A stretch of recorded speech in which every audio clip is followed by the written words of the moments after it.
So today's webinar is Federal Rural Housing Programs Update.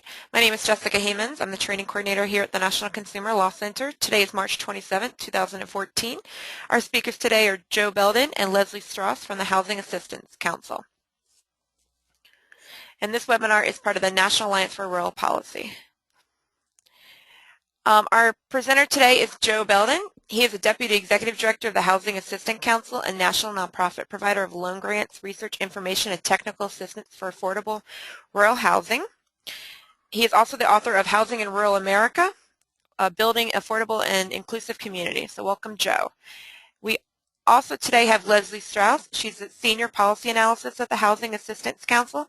She began working there in 1991 as Research and Information Director and has also served there as Communications Director. Currently, she's responsible for a variety of policy and information activities, including much of Housing Assistance Council's work on rental housing preservation. So welcome, Leslie. I'm now going to pass it over to you all so you can start the presentation. Thank you, Jessica, and good morning and good afternoon, everyone. Thank you for joining us today.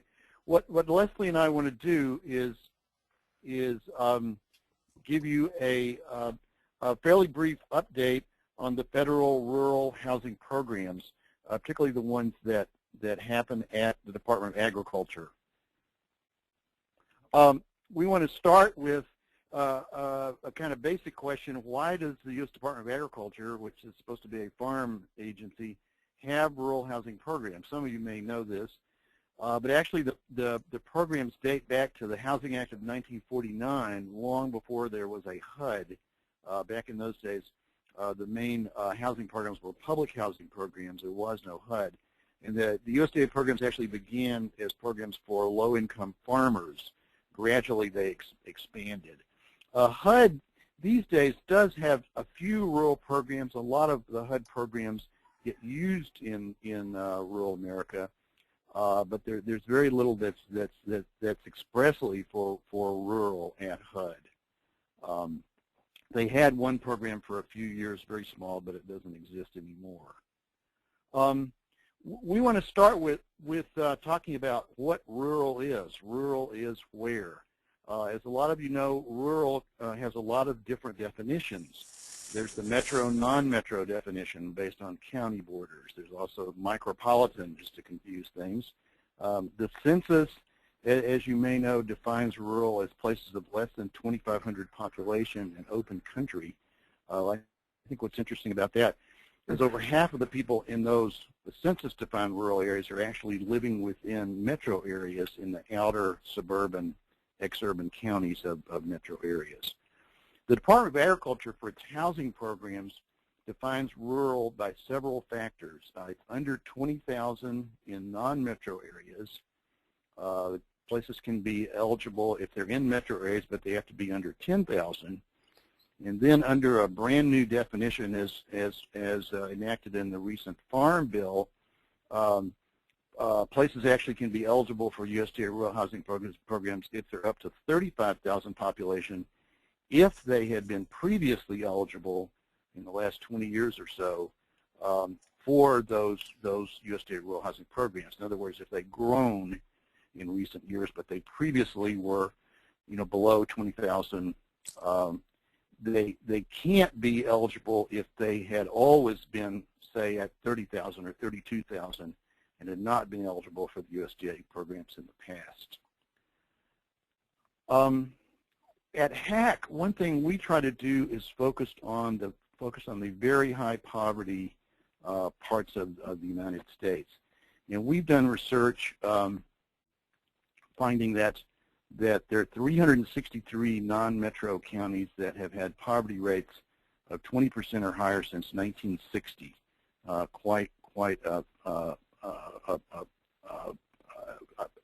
Pretty much an alarming number.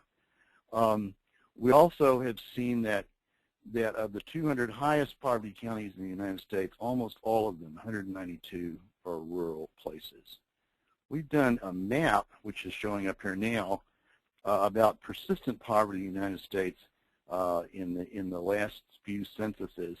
And you can see those green counties there, which are in some regions that you might expect, have had poverty rates of 20% or more since 1980 in the last 4 censuses. And of course, those are in the U.S.-Mexico border area. They're out in Indian country, and they're in Appalachia, particularly eastern Kentucky, and then they're all across the south, the Mississippi Delta and the southern kind of black belt there. So faced with that level of poverty and that need out there, the Department of Agriculture has these programs that do housing. As I said in the beginning, they've actually started. Oh yeah, Jessica, this is a place for our poll, I think. First poll is going to come up. Oh, okay. To see. Let me launch it now. Okay, so this poll is asking you, how familiar are you with the USDA rural housing programs? Are you very familiar, somewhat familiar, know a little bit about them, or don't know anything about them? So we'll give folks about 30 seconds to fill this out.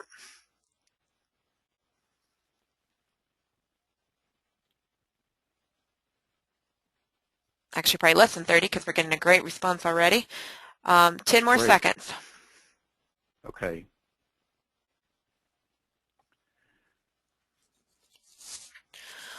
Well, okay, great. So I'm going to read you out the results. 15% said very familiar, 25% said somewhat familiar, 36% say that they know a little bit about them, and 25% say they don't know anything about them. Okay, great. Well, for you 15% who are very familiar, this will be very repetitious. But as I was saying at the beginning, the Department of Agriculture has these programs that have been around since 1950.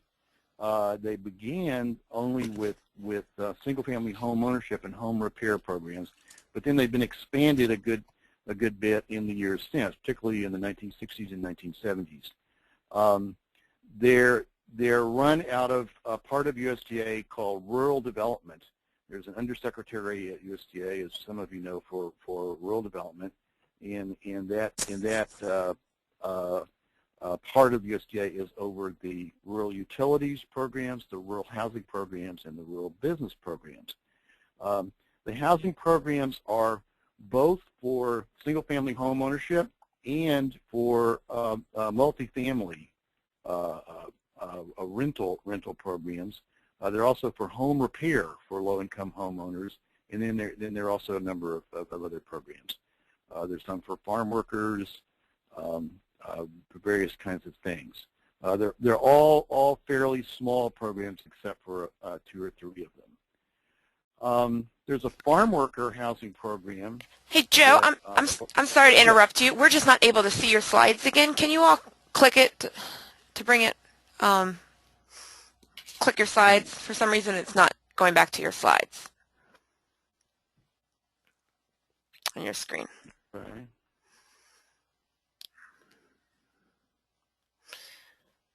I'm back on the one that says USDA programs. Yeah, so let me try something. I'm sorry. I'm just going to give it back to myself, and then I'm going to give it back to you all, like we did earlier. And then just accept it like you did earlier. I don't know why this happened. So, okay, sending it back to Leslie's computer. Click the screen button again. Okay. That's my poll.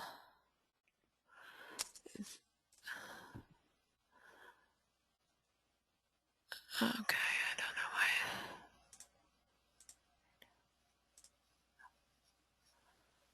why. Okay, we're back on your PowerPoint. Thank you. Sorry about that. Okay, this is the slide that says USDA programs. It talks about single-family home ownership, multifamily rentals, home repair, other. The farm worker housing program, which is for farmers and nonprofits to build rental housing specifically for farm workers, and also a repair grant program for elderly homeowners, elderly very low-income homeowners. Those are the only programs that are I'm sorry, for specific populations. The other USDA housing programs have their eligibility based on income, mostly for low-income people, very low-income people, and then on that locational definition the places of less than 20,000, less than 10,000. Over the decades, the department has funded over 400,000 apartments, actually over 500,000, but there are 400,000 plus that are still occupied and used, almost all of them occupied by low-income, very low-income people. And also the department has put over 2.1 million low-income people into home ownership in its oldest single-family home ownership program, the Section 502 Guaranteed Program.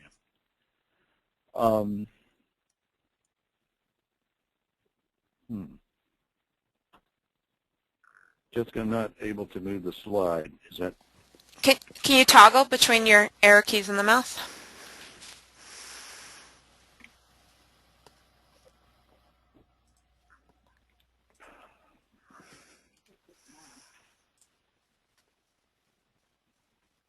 Not working. Okay, sorry. Yeah. Okay. I'm sorry. The next one is single-family programs. I'm going to talk about these a little bit, then I'm going to pass this on to Leslie to talk about the multifamily programs. We sort of lapsed into talking in numbers, but the Section 502 program, Section 504, that refers to sections of the Housing Act of 1949 as amended, and that's the way people usually think about these USDA programs today. But the oldest program is the Section 502 direct program, which provides home loans directly from the Department of Agriculture to homeowners for their mortgages to buy homes or build homes. That program is still building houses, but a lot less than it used to some years ago. As you can see there on the slide, a little over 7,000 homes today. It was 12,000 about 10 years ago.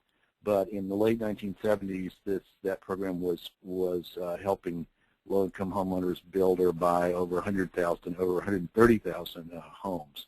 So it really has declined quite substantially. The Department of Agriculture is actually the bank and makes the loans directly to the homeowners. You can go into your local USDA office and apply for this loan. A lot of nonprofits will help low-income people, low and moderate-income people apply for the loans. The department used to have a network of about 2,000 local county offices that would provide these loans and grants directly to consumers. That network is dwindling sharply. It's gone way down. There have been a lot of consolidation, so it's a much smaller agency, both in terms of staff and local offices than it used to be, 20 or 30 years ago. The average income of those Section 502 direct mortgage borrowers in 2013, as you can see there, was a little over $28,000.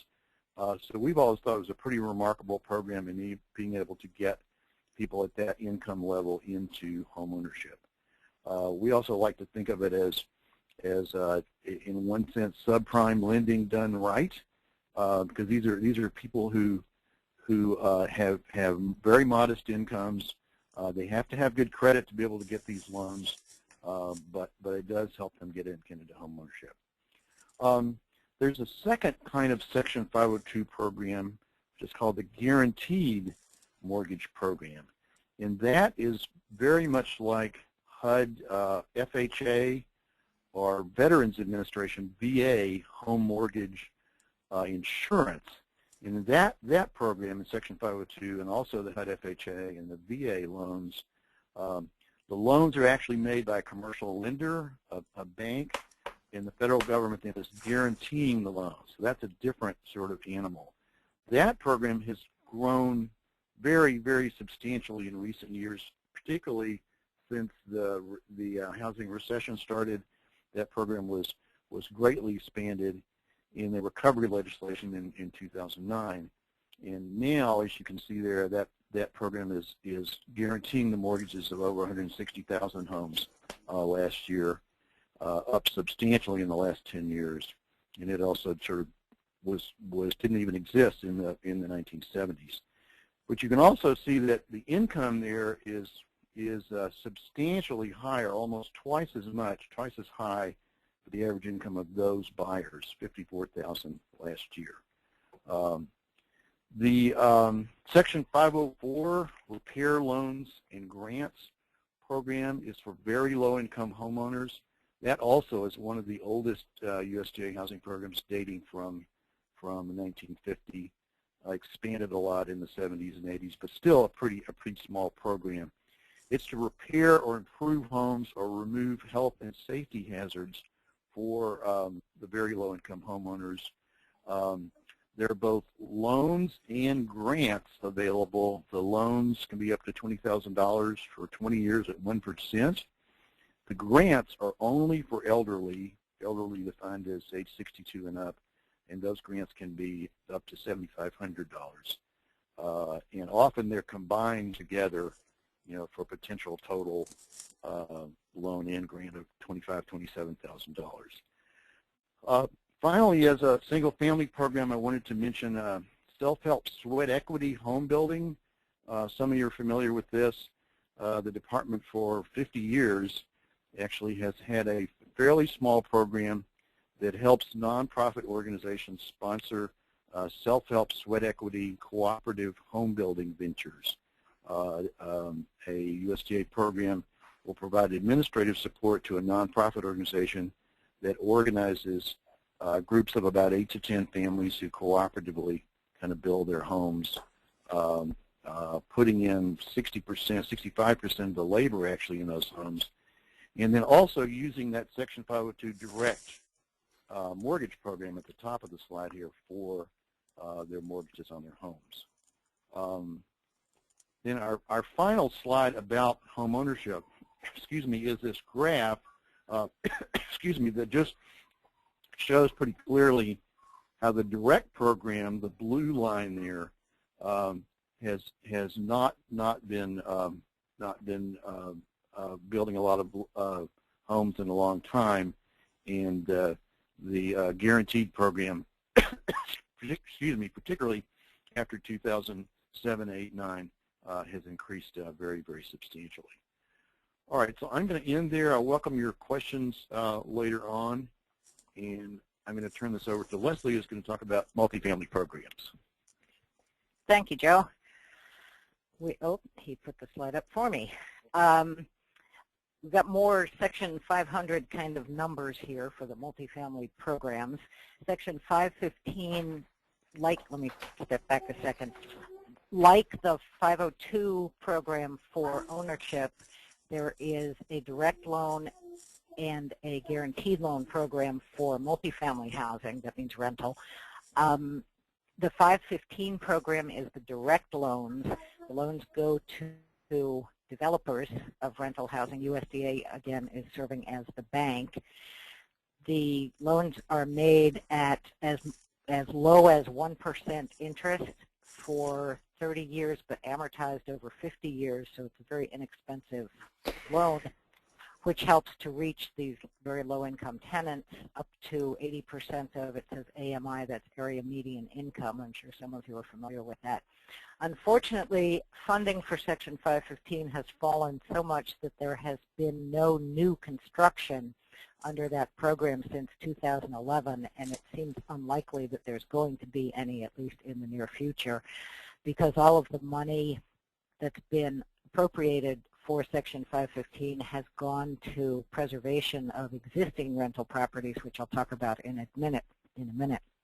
Just to give you a sense of who's living in these units currently,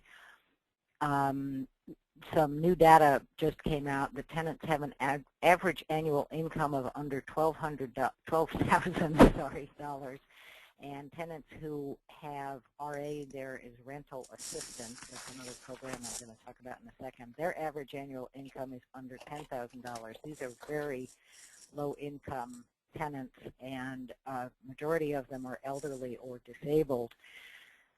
And it's important to keep these units in the affordable housing portfolio because of the tenants that they serve are not likely to be able to get other housing that they can afford. Other programs include Section 538 is the guarantee equivalent to Section 515. That's where the loans are made by a bank or savings and loan and have a government guarantee, there's a higher rate of interest because they're not being subsidized down to that 1% that I mentioned for Section 515. So the cost is a little higher to the developer, and tenants can go up to 115% of area median income. As I said before, for Section 515, it's up to 80% of area median. For Section 538, it's up to 115%. There's also a farm worker housing program which has double numbers just to make things even more confusing. Section 514 is loans and 516 is grants. You don't need to know that distinction unless you're actually going to be developing farm worker housing. These properties there are quite a few that already exist, but there is funding being appropriated these days for some new construction, so there's also new construction going on for farm workers. As you might remember from back when Joe talked about the definition of rural and what areas are eligible, farm worker, actually I don't think it said that back there. Farm worker housing is the one program that does not need to be in a USDA defined rural area. It can be in an urban area so long as it's serving people who meet the definition of farm worker.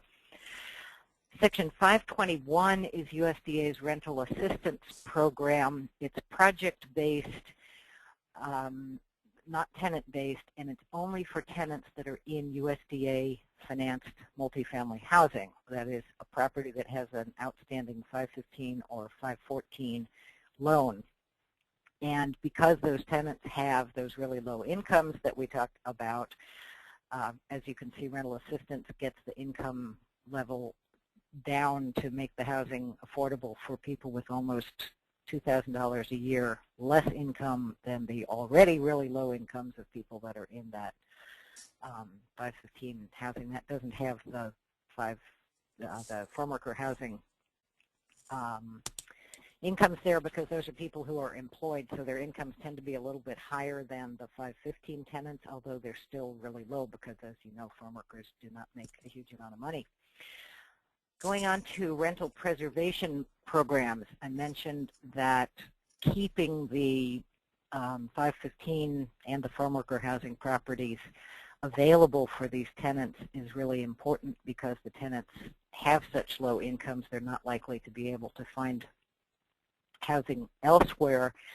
This has been an increasingly serious issue as the properties age, like the graph that you saw with the 502 programs. 515 used to produce a whole lot more units back in the 70s and 80s.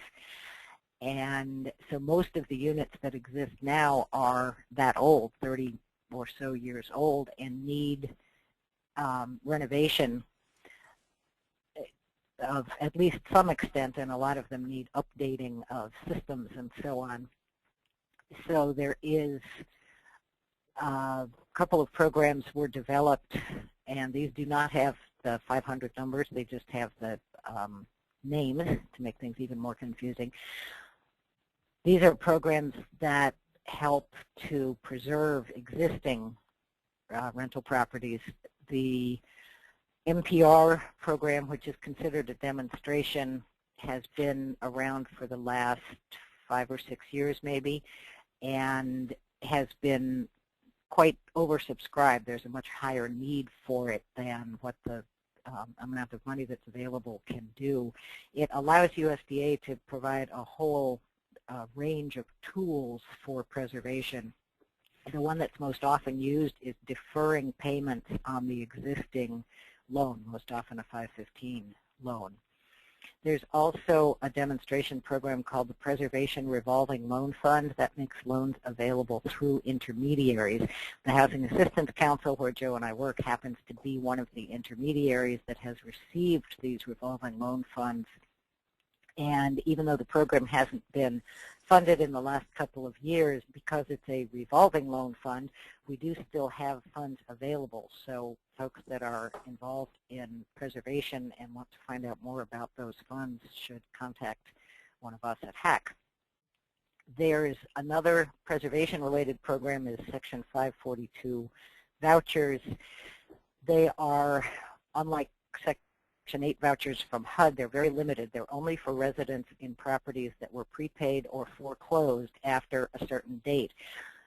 So a property that was that had its mortgage paid off just in the regular course of things, the mortgage matured and was paid off, rental assistance will go away when the 515 loan is paid off, because remember, rental assistance is only available if you have an outstanding 515 or 514 loan.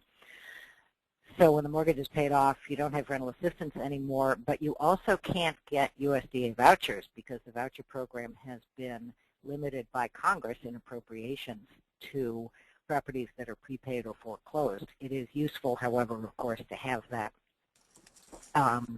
available for the tenants that are in properties that meet the definition.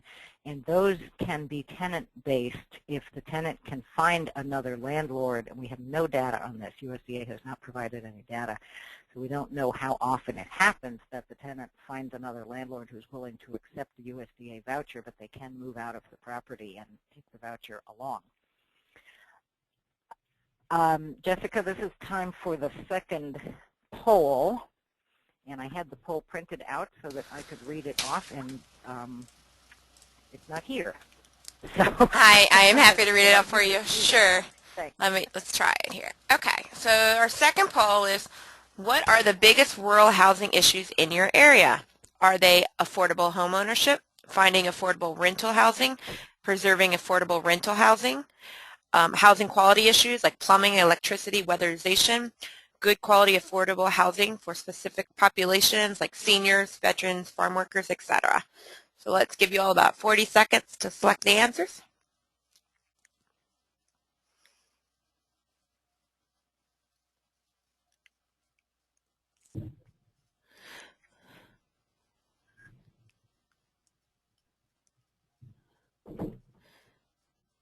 And while we're waiting, I just have to tell a quick fun story. I just found out that one of our attendees on the webinar is a woman I grew up with that I haven't seen in over 15 years. So, fun. Small world. Okay, we'll give folks about 10 more seconds to fill out the poll. And I apologize about our glitches earlier. I don't know what's going on with GoToWebinar today, but hopefully we'll make a smooth transition back into your slides after this. All right, let me share the results. So for our poll question, we had 18% said affordable home ownership. We had 31% say finding affordable rental housing. We had 8% saying preserving affordable rental housing. We had 24% said housing quality issues, and 19% that says good quality affordable housing for specific populations. Great, thank you. It's interesting to see that there is such a variety, although I guess people could click more than one thing there, so maybe there may be, are my slides showing up? No, let's try it again. So I'm going to take it back like we did earlier, and then I'm going to give it back to you, and it should work. Technology is so grand. Usually this one's pretty good, but not sure what's going on today. Okay, let's see. Okay. Let me, give me 1 second. It's doing this other weird thing that I have to. Okay. Can you, yep, we're back to your slides. All is well. Good. Thank you. Okay. So this is the slide that says issues funding, and it's got a table full of all kinds of great numbers showing you why funding is such an issue. I don't really expect everybody to be able to focus on this. One of the important funding, well, aside from the important funding-related issue that there's never enough funding for anything that needs to be done, except maybe the 502 guarantee program, which is the second line with the $24 million on it. The guarantee programs, by the way, do not cost the government anything. That's a reason that USDA focuses on them, emphasizes them at the expense of the direct programs, because the cost of the programs, which are minimal anyway because they're just a guarantee, are covered by fees that are charged to the banks and the either homeowners or developers that are using those programs. So you can see the very two top lines. The administration has proposed to cut the direct lending program for ownership way down by, it's way over 50%, I'm not sure what percent that is, and keep the guarantee program going as the major funding source for home ownership. Then the other programs on the next few lines, they're proposing to keep pretty much the same, although these levels are way reduced from what they were 10, 15, 20 years ago. About two-thirds of the way down is Section 521 rental assistance, which is the only program other than 502 guaranteed that's over $1 billion. That has become a huge problem. And we'll go to the next slide, which just lists some of the things that, because rent costs are going up every year and the number of people getting 521 rental assistance is going up every year, the program's needs have gone up every year, and appropriations have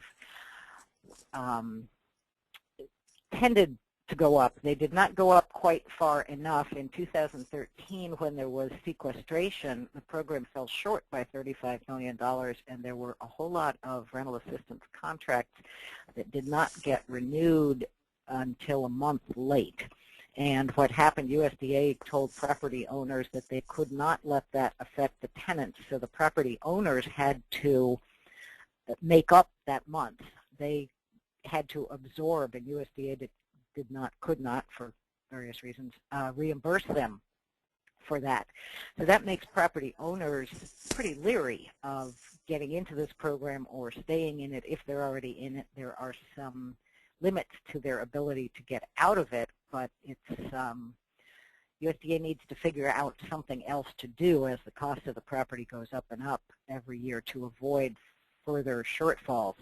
They're in extensive discussions now about what solutions might be. The administration's budget for 2015, which, as we saw, proposed almost the same amount of 521 rental assistance funding for fiscal 15 as it has in the current year, also proposed to charge a minimum rent to tenants who are not already paying at least $50 a month in rent. Well, if your income is so low that you're not already paying $50 a month in rent, then $50 a month is going to be a serious hardship for you. This isn't a done deal. This is just proposed by the administration. It's in it would require congressional action to authorize it. So we're hoping that Congress will not, in fact, authorize that.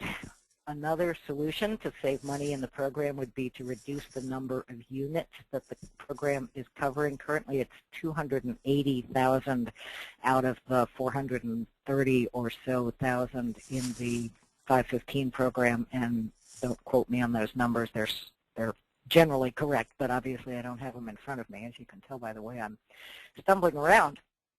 USDA has been trying to reduce the number of rental assistance units that it's paying for by sort of reclaiming them instead of formerly if a rental assistance unit wasn't needed anymore at a particular property, say a very low income tenant moved out and a tenant with a slightly higher income moved in and didn't need the rental assistance. Previously the rental assistance would get moved to a different property where it was needed, and there's never any shortage of need for it. Now USDA has, at least in some cases, just canceled the rental assistance contract in order to reduce the number of units. The thing that we're hoping that they will focus on is the third bullet there, which says cut program cost, ? Which is a way to reduce the program cost, finding ways to reduce the program's cost by things like increasing energy efficiency. Because if a property is more energy efficient, then it has lower operating costs, so it has lower rent, so it needs less rental assistance to make up for the gap between the tenant's income and the rent. Another issue that's been big for several years, which I've already mentioned, is preservation of rural rental units. This means preservation in a couple of senses. One is physical preservation. As I mentioned, the properties tend to be old and need to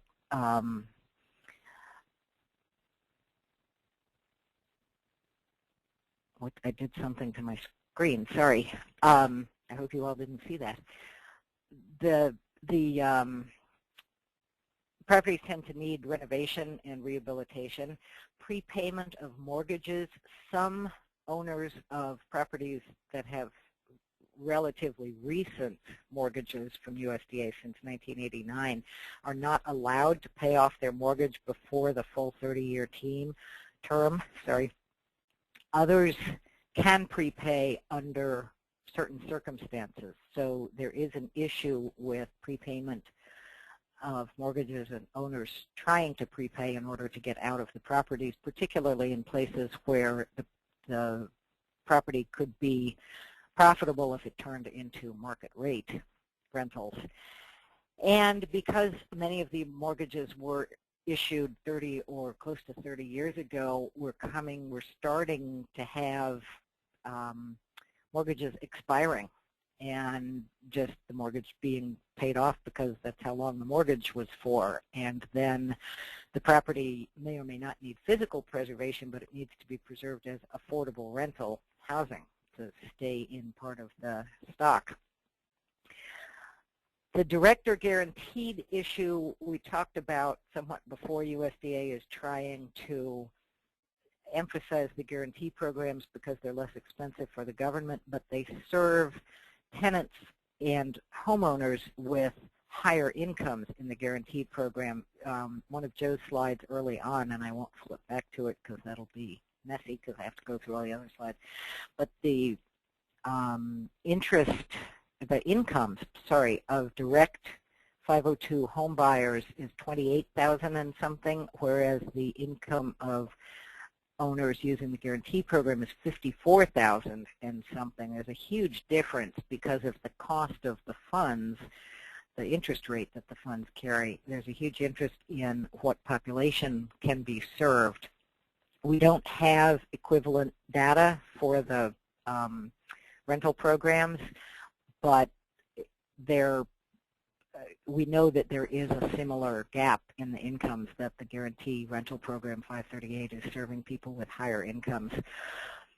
And another issue, is funding for numerous other programs that are important in rural areas and may not have enough funds. SHOP is the Self-Help Homeownership Opportunities Program that's run by HUD, and it helps cover pre-development costs for SHOP for self-help borrowers. It can be used in urban areas, but it's been very useful in rural areas, going with USDA's self-help program.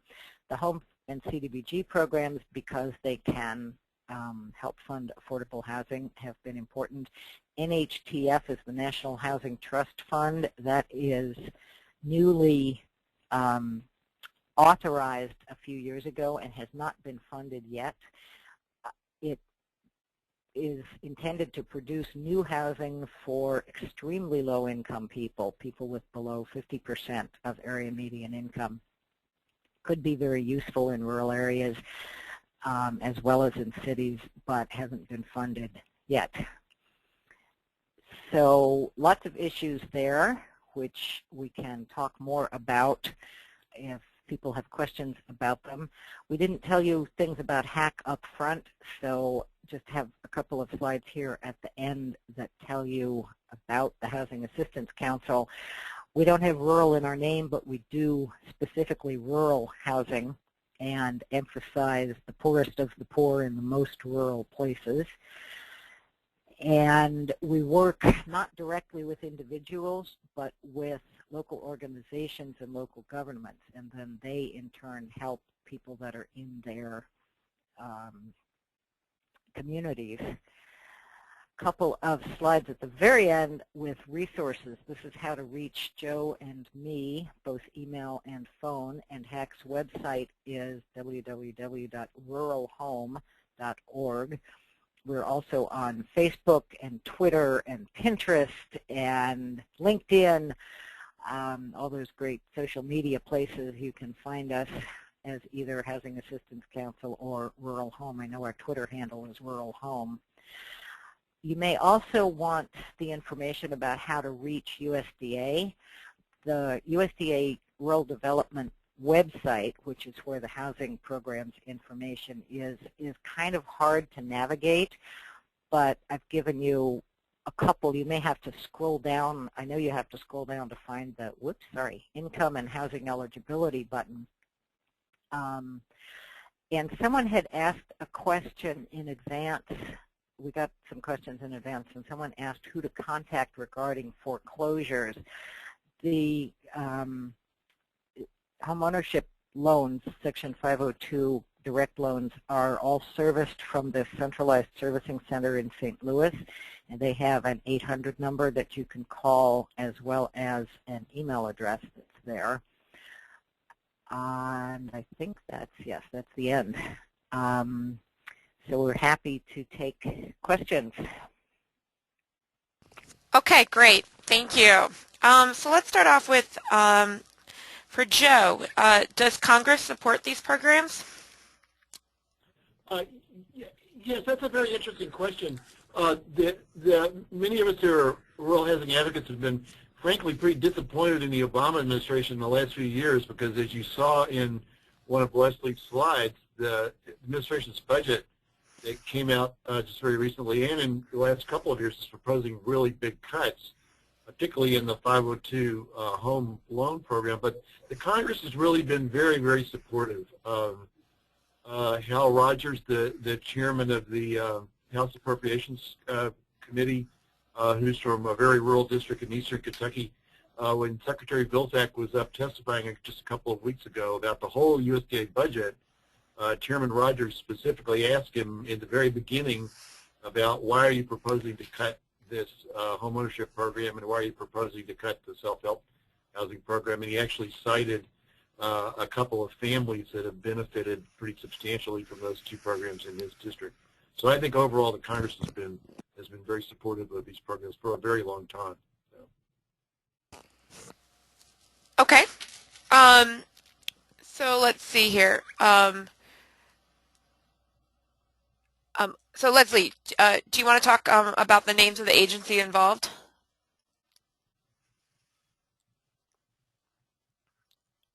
Are you there, Leslie? I'm sorry, I had muted myself and I started talking, but Okay. I was talking to myself. Can you hear me now? Yeah, sure. I just wanted to see if you wanted to talk more about the agencies involved. Yes. I heard you, even if you couldn't Okay. hear me. We've been talking about USDA, and then towards the end here we said rural development. What's up on the slide right now says USDA rural development. Folks who have been around housing for a while may have heard of the Farmers Home Administration and or the Rural Housing Service. So these are all parts of USDA, which is why we've kind of reverted to saying USDA, because that's the one name that has stayed constant over time.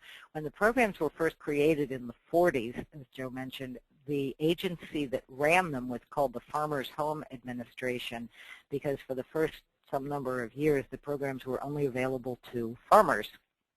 And that was the 502 and 504 homeownership loans and home repair loans. Over time, the programs became available to anybody in rural areas, but the agency still went by Farmers Home Administration, which, to differentiate So from FHA, the Federal Housing Administration, Farmers Home was written capital F, small m, capital HA, so it was FMHA. That existed until the early 1990s when Congress reorganized these programs in USDA and created rural development, which initially for about 1 year was called Rural Economic and Community Development or something like that, but then went to rural development. It has, I think Joe mentioned this earlier, 3 pieces. One is housing, one is business programs, and one is utilities. The housing part is the Rural Housing Service, but the Rural Housing Service really only exists in the national office. It doesn't exist in the state and local offices around the country. The people that work there work for rural development, not the Rural Housing Service, and that gets really confusing.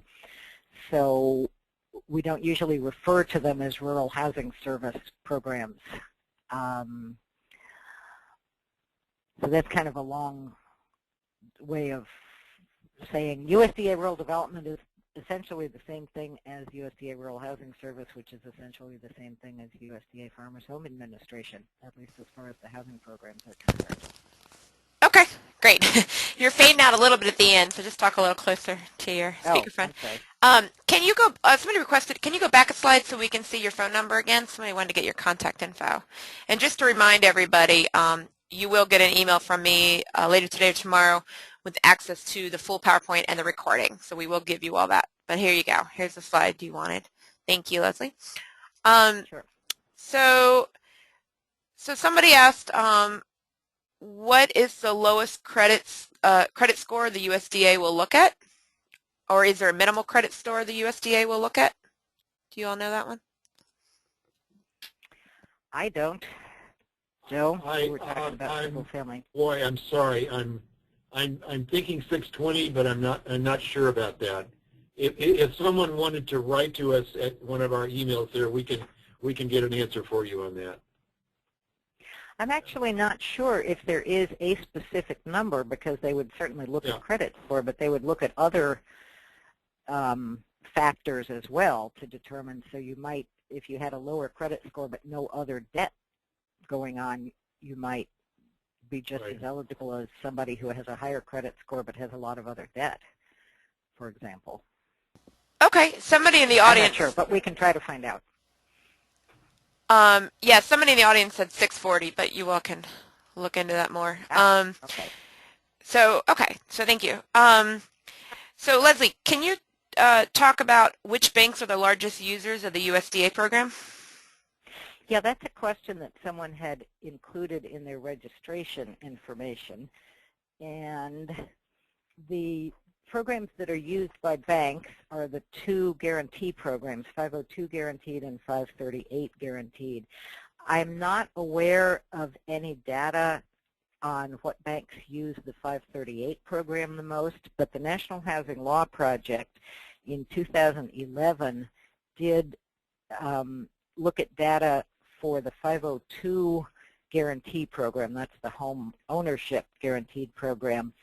JP Morgan Chase was by far the largest participant with over 246,000 loans. The next highest was Bank of America with 55,000 loans. So that's number 1 is JP Morgan Chase with 246,000 compared to Bank of America in number 2 spot with only 55,000. Gigantic difference there. There are only 2 others, Wells Fargo and U.S. Bank, have more than 10,000 loans. And then there are a whole lot of just a couple thousand lenders that have under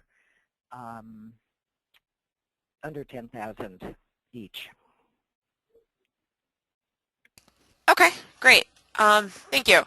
So somebody asked, I'm not sure if you all can answer this, but they wanted to know if you mentioned weatherization as a cost-cutting measure. This person's interested in other programs and funding available for rural, green, and healthy, affordable housing. Can y'all recommend anything about that? I'm sorry. Go ahead, Leslie. Yeah. There's a long-standing weatherization program that's run by community action agencies, which exist all over the country, including in rural areas, that's funded by the Department of Health and Human Services through states, I think, to CAP agencies.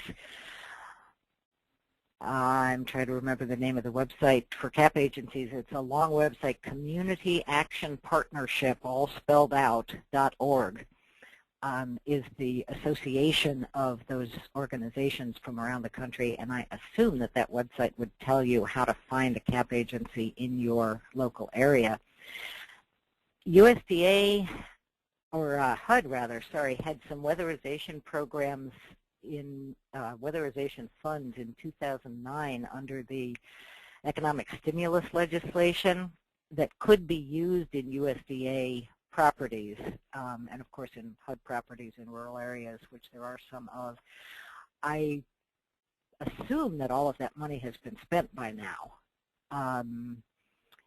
And for the existing USDA funded housing, rental housing, there's the 515 and 538 program. You can get loans. The owner of the property can get loans to make repairs, which could include weatherization.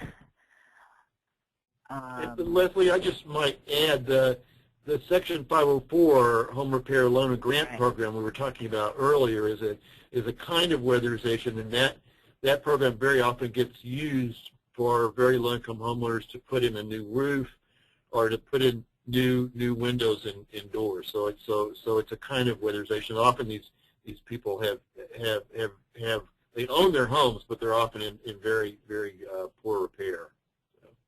And that you do not have to have a USDA mortgage in the first place in order to use a 504 loan or grant. Yes. Something else people might want to look for is state programs. I know that I live in Maryland, and Maryland offers tax incentives, tax credits for people who do energy efficiency improvements in their homes. And there may be other state programs in other places, either grants or loans directly from the state or tax kinds of things. Okay, great. You talked more about these programs, but do you have any more advice about how to apply for them? Let me go back to the USDA slide. Contact a local office. And to find the local offices, you click on the button that says state offices. Doesn't that make sense? But that will take you to each state. There's a website for each state set of USDA offices. There are, I think, 47 state offices, because there's some that cover more than one state. And the territories are also included, Virgin Islands and Puerto Rico. I know Puerto Rico is not a territory, sorry. And they're covered by state. I want to say the New Jersey state office covers the Virgin Islands for some reason. But you can find that out by going to USDA's website and finding where a local office is. Okay, great. And then, so Emily in our audience, I think, looked up that question about credit for us, and she said the USDA lending guidelines are flexible between 580 and 620, depending on the credit history and lender. So thank you, Emily. Thank you very much. Appreciate that. So one last question, unless one more comes in. Somebody, when they registered, they had asked, can self-neighbors qualify one another working together? Joe, could you talk about that, more about self-help? Sure. That sounds like a question about self-help housing. And as I was saying in the beginning in this kind of shorthand fashion, that is a program. There are a lot of versions of sweat equity housing, Habitat for Humanity, things like that. The USDA version of self-help housing is pretty intensive, where the family is required to, there are groups of families of 8 or 10 organized by a local nonprofit, The nonprofit also hires a construction supervisor, a skilled carpenter, who works alongside this group of 8 or 10 families, and they all build their houses together. They work evenings and weekends. No one moves in until all the houses are done. They don't do them one at a time. They do all the foundations together, all of the framing together, the roofing, etc. And they really do most of the labor except for the skilled things like plumbing and electrical. Again, I think there's information on that on the USDA website. They're local sponsors of those programs. There are more of those programs, local programs, in some places than others. A lot in California, Florida. If you can look on the USDA website, contact your local USDA office, but also just ask us, and we can hook you up with local programs that are doing that. And the advantage of doing it through one of those local sponsors rather than just getting together with your neighbors to do it yourself, which of course you can do because you can do all kinds of things yourself. But the advantage of going with one of the local sponsoring nonprofits is that they teach you. They'll go through all of the skills. They'll oversee the construction. They'll arrange the parts that have to be done by contractors. They'll keep track of the hours for you so that you qualify for USDA. They'll help you qualify for mortgages, often from USDA programs, but not necessarily, things like that. All right. And the families are, yeah. No, go ahead, Joe.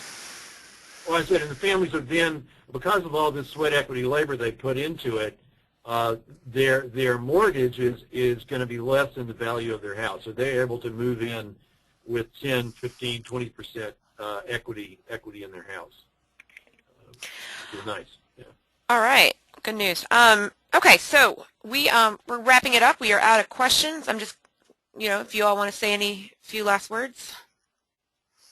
Well, let me just mention Leslie, maybe back on the slide about HACC. On our website, you can also sign up for our free newsletter, very short newsletter. It's kind of a bulletin board about rural housing news. And we're also available for other kinds of assistance. We have a loan fund that's not available for individuals, but for organizations that are building, sponsoring this kind of housing. We also have technical assistance staff around the country that will be glad to talk to you about some of these issues and try to help. So. Great. Thank you, Joe. So I'm just going to wrap it up here. Just remind everybody this webinar today was sponsored by the National Alliance for Rural Policy, which is a group of all the different organizations you can see there that are advancing rural America. I'll send you a link either later today or tomorrow where you can access the PowerPoint and the recording, but also please go to the Rural Exchange website and visit the Facebook page and like it, and you'll be able to access the materials from this webinar there too. So just to save the date, our next webinar in this series in rural America is going to be May 8th at 1 p.m. It's going to be on creative thinking about developing rural food systems. So I will send you all the invite for that as it comes. And please do the evaluation for us. Just exit out of the webinar. I'll pop up on your screen. And thank you so much today to Joe and Leslie. Great presentation. Thank you. Thank you.